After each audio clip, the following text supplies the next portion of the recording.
തിങ്കളേ പൂത്തിങ്കളേ ഇനി ഒളി കണ്ണെറിയരുതേ, ഇവൾക്കൊരുവൻ കിഴക്കുതിച്ചേ.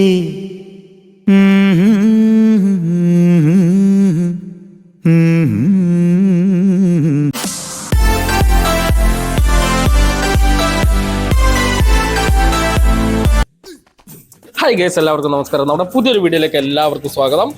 ഞങ്ങൾ ഗോവയിലെ ബാഗ ബീച്ചിലും അതുപോലെ തന്നെ കൊല്ലംകോട് ബീച്ചിലും കുറച്ച് 2 ദിവസം സ്പെൻഡ് ചെയ്തതിന് ശേഷം നമ്മൾ പോണത് അഞ്ജന ബീച്ചിലേക്കാണ്.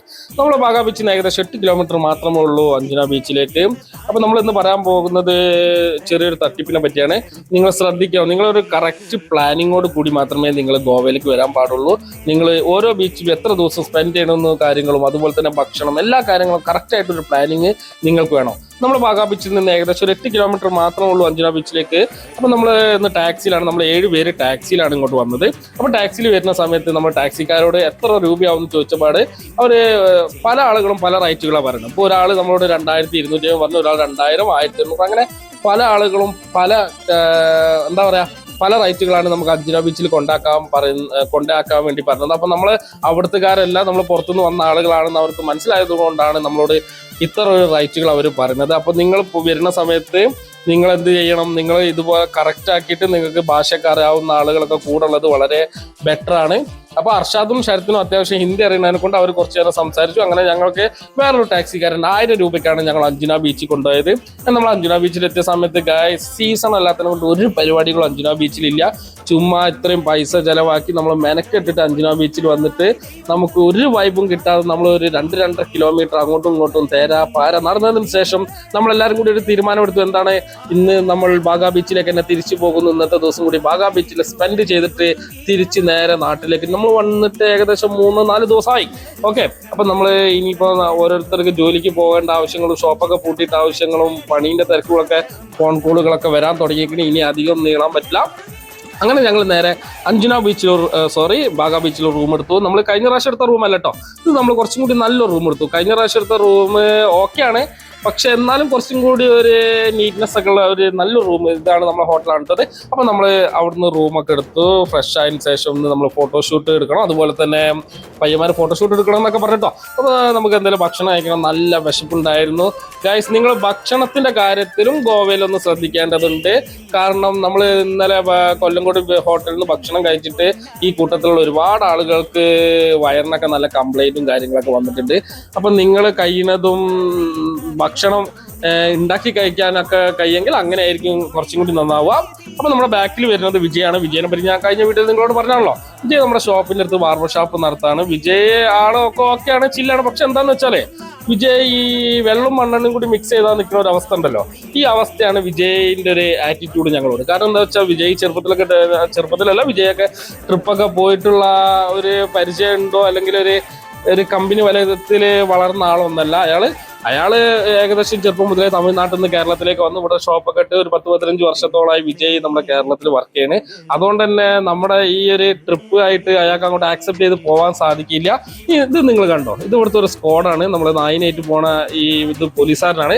മൂപ്പര് നമ്മളെ കടലിൻ്റെ അടുത്തൊക്കെ നിൽക്കുന്നുണ്ടെങ്കിൽ ഞാൻ ഇന്നലെ അനൗൺസ്മെന്റും കാര്യങ്ങളൊക്കെ ഉണ്ട് ഞാൻ നിങ്ങളെ കഴിഞ്ഞ വീട്ടിൽ പറഞ്ഞില്ലേ, അതേപോലെ തന്നെ മൂപ്പര് ഈ എന്താ പറയുക കടലിൻ്റെ സൈഡിലൊക്കെ നിൽക്കുന്ന ആളുകളൊക്കെ അങ്ങോട്ട് കരയിലേക്ക് എന്താ വെച്ചാൽ കുറച്ചും കൂടെ അങ്ങോട്ട് കയറി നിൽക്കണം. എന്താ കാര്യം എന്താണെന്നൊന്നും അറിയില്ല.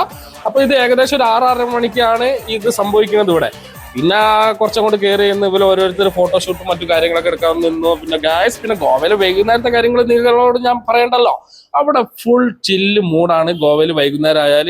അപ്പൂവിൻ്റെ ഒരു മെയിൻ ആയിട്ടുള്ള ഒരു ഹോബി എന്ന് പറഞ്ഞാൽ ഇതാണ്, ഈ ഉപ്പിലിട്ട കക്കിരി, അതുപോലെ തന്നെ പൈനാപ്പിള്, മാങ്ങ, ഈ സാധനങ്ങൾ ഇങ്ങനെ വാങ്ങി കഴിക്കുക. ഇത് ചിലപ്പോൾ 4-5 ഗ്ലാസ് ഒക്കെ വാങ്ങി കഴിക്കും. ഒരു ഗ്ലാസ്സിന് 50 രൂപയാണ്. ഏകദേശം ഒരു 5-6 പീസ് മാങ്ങ അതിലുണ്ടാവും, ചെറിയ പീസാട്ടോ. അതുപോലെ തന്നെ കക്കിരി, പൈനാപ്പിള്, അതിലൊക്കെ ഒരു തരം മറ്റേ അച്ചാർ പൊടി ഉണ്ടല്ലോ, ഈ അച്ചാർ പൊടി ഇട്ടിട്ട് ഇത് ഇങ്ങനെ തിന്ന് നടക്കുക. ഇത് ഇവൻ്റെ മെയിൻ ആയിട്ടുള്ള ഒരു ഹോബിയാണ്. അതിനുശേഷം ഞങ്ങൾ ബാഗ ബീച്ചിൽ പർച്ചേസിന് ഇറങ്ങി. കാരണം ഇന്നത്തെ നൈറ്റ് കഴിഞ്ഞാൽ നമ്മൾ നാളെ നാട്ടിലേക്ക് പോകാമെന്നുള്ള പ്ലാനാണ്.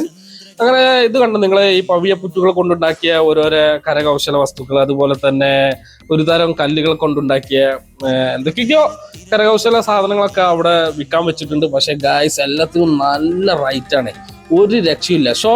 ഇവിടുത്തെ ഷോപ്പുകളിൽ ഒരു പ്രത്യേകത എന്താണെന്ന് വെച്ചാൽ ഏതെങ്കിലും ഒരു ബനിയൻ നമ്മൾ പർച്ചേസ് ചെയ്യാൻ നോക്കണം, അപ്പോൾ അവരൊരു 250-300 രൂപ എന്ന് പറഞ്ഞു വെച്ചോളൂ. ഇത് അതിൽ അവർ ബാർഗൈനിങ്ങോ അല്ലെങ്കിൽ നമുക്ക് എന്തെങ്കിലും ഡിസ്കൗണ്ട് കാര്യങ്ങളൊന്നും അവർ ചെയ്തു തരില്ല. കറക്റ്റ് റേറ്റാണ്. ഈ വില തന്നെയായിരിക്കും എല്ലാ ഷോപ്പുകളിലും പറയാ. അവിടെ ആരും ഒന്നും നമുക്ക് എന്ത് ചെയ്തിട്ടില്ല, ഡിസ്കൗണ്ടും കാര്യങ്ങളൊന്നുമില്ല. ഇതിനു ശേഷം നമ്മൾ പോയത് മറ്റേ വിജയന്റെ മകൾക്ക് മറ്റേ ഹെയറിൽ എന്താ പറയാ എന്തോ ഒരു ചരട്, ഇങ്ങനെ കളറായിട്ടുള്ള ചരട് ഇങ്ങനെ കെട്ടി തൂക്കൂലേ, ഇതിന്റെ ഒരു സാധനം അവിടെ വിൽക്കണപ്പോൾ വിജയ് പറഞ്ഞു, അവരുടെ മകള് പറഞ്ഞിരിക്കണേ ഇങ്ങനെ സാധനങ്ങളൊക്കെ വാങ്ങണം എന്ന് പറഞ്ഞിട്ടുണ്ടെന്ന് പറഞ്ഞാൽ ഞങ്ങൾ കൂട്ടിക്കൊണ്ടുപോയത്. അങ്ങനെ പർച്ചേസിങ് കാര്യങ്ങളെല്ലാം കഴിഞ്ഞതിന് ശേഷം നമ്മൾ ബീച്ചിൽ കുറച്ചു നേരം സ്പെൻഡ് ചെയ്യാൻ വേണ്ടി പോയി. ഗൈസ്, ഞാൻ നേരത്തെ പറഞ്ഞ പോലെ alcohol is injuries to health. അപ്പോൾ ഞങ്ങള് കുറച്ചു നേരം ചില്ലാക്കാൻ വേണ്ടിയിട്ട് ഇവരൊക്കെ ഓരോ കുപ്പി ബീർ അടിച്ചതിന് ശേഷം ഞങ്ങൾ എന്ത് ചെയ്തു, കുറച്ചു നേരം കണ്ടോ ഈ ബീർ കുപ്പിയാണ് ഈ ചാടി കളിക്കുന്നത്. അപ്പൊ ഞങ്ങൾ കുറച്ചു നേരം ബീച്ചിൽ ഡാൻസ് എല്ലാം കളിച്ചതിന് ശേഷം നേരെ പബ്ബിലേക്കാണ് പോയത്. പബ്ബിലേക്ക് പോകുമ്പോൾ വൺ തട്ടിപ്പാണ്, നിങ്ങൾ ശ്രദ്ധിക്കണം. പബ്ബിലേക്ക് പോണ സമയത്ത് നിങ്ങൾ വളരെയധികം ശ്രദ്ധിക്കണം. കാരണം ഞങ്ങൾക്ക് ഏകദേശം ഒരു 5000 രൂപയാണ് പബ്ബിലേക്ക് എൻട്രി ഫീ ആയത്. അതിന് പുറമെ ഭക്ഷണം കഴിക്കുകയാണെങ്കിലൊക്കെ നല്ല ചാർജാണ് ഇവർ ഈടാക്കുന്നത്. അപ്പൊ ഇതിനൊക്കെ അടിസ്ഥാനമായിട്ട് ഞങ്ങൾ പറ്റിക്കപ്പെടാനുള്ള കാരണം ഞങ്ങൾ ഭാഷ എന്നുള്ള ഒരു ചെറിയ പ്രശ്നം ഇത് ഉള്ളതിനെ കൊണ്ട് മാത്രമാണെന്ന് ഞാൻ സംശയിക്കുന്നു. എന്നിരുന്നാലും ക്യാഷും കാര്യങ്ങളൊന്നും ഞങ്ങൾ അത്ര നോക്കിയില്ല. പബ്ബിലൊക്കെ അടിച്ചു പൊളിച്ചതിന് ശേഷം പിറ്റേ ദിവസം രാവിലെ 9:30 മണിക്ക് 10:20 ഞങ്ങൾക്ക് ട്രെയിന്. ഞങ്ങൾ ഒരു 9 മണിയാകുമ്പോൾ അവിടെ നിന്ന് ഇറങ്ങിയ സമയത്ത് നമ്മൾ എന്താ പറയാ, വെർ ഇസ് മൈ ട്രെയിനിലോ അതോ ഗൂഗിളൊക്കെ ശരത്താണ് സെർച്ച് ചെയ്ത് നോക്കിയത്.